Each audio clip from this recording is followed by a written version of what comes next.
The last kingdom British historical drama series है जो Netflix पे रिलीज हुई और ये सीरीज बेस्ड है बर्नार्ड कॉर्नवेल के लिखे गए नॉवेल द सैक्सन स्टोरीज पर। और मैं यहां आप लोगों को ये भी बता दूं कि इस सीरीज के टोटल 3 सीजन रिलीज हो चुके हैं और आज की इस वीडियो में मैं इन तीनों सीजन्स का एक ओवरऑल रिव्यू आप लोगों के लिए करूंगा, क्योंकि सीजन 1 की ही स्टोरी लाइन को कंटिन्यू रखा गया है बाकी दोनों सीजन्स में भी। और इस सीरीज के सीजन 1 और 2 की 8 एपिसोड्स हैं, लेकिन सीजन 3 की टोटल 10 एपिसोड्स हैं और ये सभी एपिसोड्स तकरीबन 1-1 घंटे की हैं। लेकिन अच्छी बात यह है कि इस सीरीज के सीजन 3 को तो नेटफ्लिक्स पे हिंदी में रिलीज किया गया है और इसका सीजन 4 भी नेटफ्लिक्स पे हिंदी में रिलीज होने वाला है, लेकिन जो इस सीरीज का सीजन 1 और 2 है वो अभी तक हिंदी में रिलीज नहीं किया गया। तो जैसा आप इस सीरीज के ट्रेलर्स में भी देख सकते हैं कि आज से तकरीबन 1100 साल पहले जब इंग्लैंड 7 अलग किंगडम्स में बटा हुआ था और अपने उस वक्त के सबसे बड़े दुश्मन वाइकिंग्स, जिनको इस सीरीज के अंदर डेन्स कहा गया है, उनके एक के बाद एक खौफनाक हमलों का सामना कर रहा था, तो ठीक उसी वक्त एक वाइकिंग वॉरियर ऊट्रेड इंग्लैंड के एक सबसे बड़े किंगडम के किंग एल्फ्रेड से जाकर मिल जाता है उनके एक बड़े प्लान को पूरा करने के लिए। तो आखिर ये किंग एल्फ्रेड का बड़ा प्लान क्या है और ऊट्रेड किंग एल्फ्रेड से क्या चाहता है और क्या ऊट्रेड वाकई में किंग एल्फ्रेड के साथ है या उनके साथ कोई गेम खेल रहा है, ये सब जानने के लिए तो देखना होगा आपको इस सीरीज को। लेकिन चलें हम बात कर लेते हैं कि इस सीरीज में क्या अच्छा है और क्या बुरा। अच्छी चीजों की बात करें तो जब मैंने इस सीरीज का ट्रेलर देखा था तो मैं ये सोच रहा था कि आखिर अब हमें इस सीरीज में ऐसा क्या अलग देखने को मिलेगा जो हमने इससे पहले गेम ऑफ थ्रोन्स या फिर वाइकिंग सीरीज में ना देखा हो। बस इसी वजह से मेरी इस सीरीज को लेकर कोई खास उम्मीदें नहीं थी, लेकिन फिर भी क्योंकि मुझे हिस्टोरिकल ड्रामास देखना पसंद आते हैं तो मैंने इस सीरीज के सीजन 1 को देखने का फैसला किया और फिर मैंने उसके बाद इसका सीजन 2 भी देखा और 3 भी देखा और अब मैं काफी खुश हूं कि मैंने इस सीरीज के इन तीनों सीजन्स को देखा है और अब बस मुझे इंतजार है तो इस सीरीज के सीजन 4 का।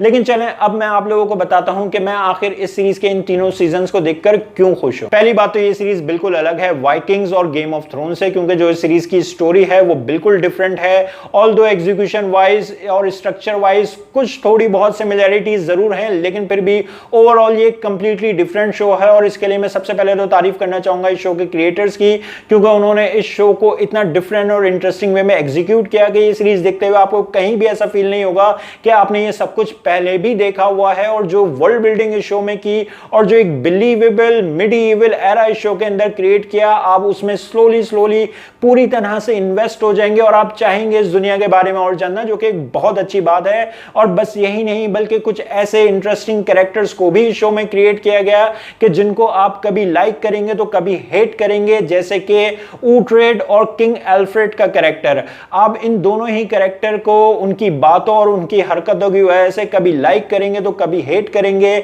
लेकिन सच कहूं तो यही 2 कैरेक्टर्स हैं जो इस सीरीज की एक असल जान है। और पर्सनली मुझे किंग एल्फ्रेड का कैरेक्टर इस सीरीज में सबसे ज्यादा पसंद आया, क्योंकि वो एक ऐसा किंग है जो फिजिकली तो स्ट्रांग नहीं है लेकिन वो मेंटली काफी स्ट्रांग और स्मार्ट है, और उसका बिल्कुल अपोजिट है ऊट्रेड का कैरेक्टर। इसीलिए आप इन दोनों कैरेक्टर्स के बीच के हर एक सीन को और हर एक कन्वर्सेशन को पूरी तरह से एंजॉय करेंगे। और इनके अलावा भी इस सीरीज में कुछ ऐसे कैरेक्टर्स हैं जिनसे आपका सीजन 1 के एंड तक एक ऐसा इमोशनल कनेक्शन बिल्ड हो जाएगा कि जब भी उनके साथ सीजन 2 और 3 में कुछ भी अच्छा या बुरा होगा तो फिर उसका भी एक इमोशनल इंपैक्ट आप पर भी होगा। खास तौर पे जो कुछ सीजन 3 में किंग एल्फ्रेड के साथ हुआ और जो कुछ ऊट्रेड के भाई और बहन के साथ सीजन 3 में हुआ, उसने मुझे वाकई इमोशनल कर दिया था। और इसी वजह से मेरी नजर में जो इस सीरीज का सीजन 3 है वो बाकी दोनों सीजन्स के मुकाबले में बेस्ट है। ऑल्दो ये सीरीज अपने हर एक सीजन के साथ बेहतर से बेहतर होती चली जा रही है, लेकिन फिर भी मेरी नजर में जो इस सीरीज का सीजन 3 है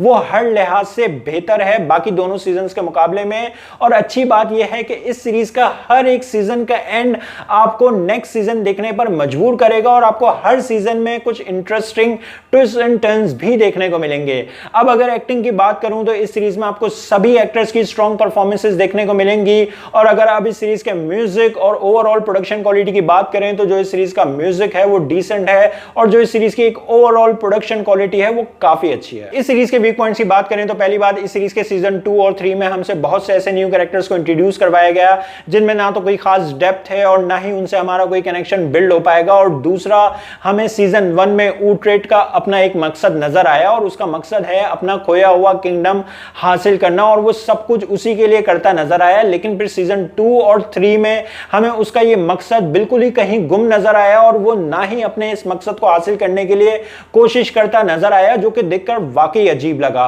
और पेसिंग के लिहाज से मुझे इस सीरीज का सीजन 3 काफी स्लो और ड्रैग होता हुआ फील हुआ। अच्छा होता अगर इस सीरीज का सीजन 3 10 एपिसोड्स के बजाय 8 एपिसोड्स के अंदर ही खत्म कर दिया जाता। अब अगर मैं इस सीरीज के एक्शन सीक्वेंस की बात करूं तो इस सीरीज में आपको काफी एक्शन देखने को मिलेगा, लेकिन फिर भी वो एक्शन उस लेवल का नहीं है जो हमें वाइकिंग्स या फिर गेम ऑफ थ्रोन्स में देखने को मिला था, जो कि थोड़ा डिसअपॉइंटिंग है। खैर, इस तरह के कुछ छोटे छोटे इश्यूज होने के बावजूद भी ओवरऑल ये एक ग्रेट शो है, क्योंकि इस सीरीज के अंदर वो सारा मसाला मौजूद है जो आप किसी भी अच्छे हिस्टोरिकल ड्रामा सीरीज से एक्सपेक्ट करते हैं। बस इसीलिए मैं इस सीरीज को रेट करूंगा 9 आउट ऑफ 10 और आप लोगों को रिकमेंड करूंगा कि अगर आप लोगों को गेम ऑफ थ्रोन्स या फिर वाइकिंग जैसे शोज पसंद आए हैं तो फिर ये सीरीज आप लोग एक बार जरूर देखें, बहुत एंजॉय करेंगे। हाँ, बस ये सीरीज फैमिली के साथ देखने के लिए नहीं है। तो आप लोगों को ये सीरीज कैसी लगी अपने ओपिनियन कमेंट्स बॉक्स में जरूर दें। मेरी वीडियो पसंद आई है तो लाइक करें और चैनल को सब्सक्राइब करना मत भूलें।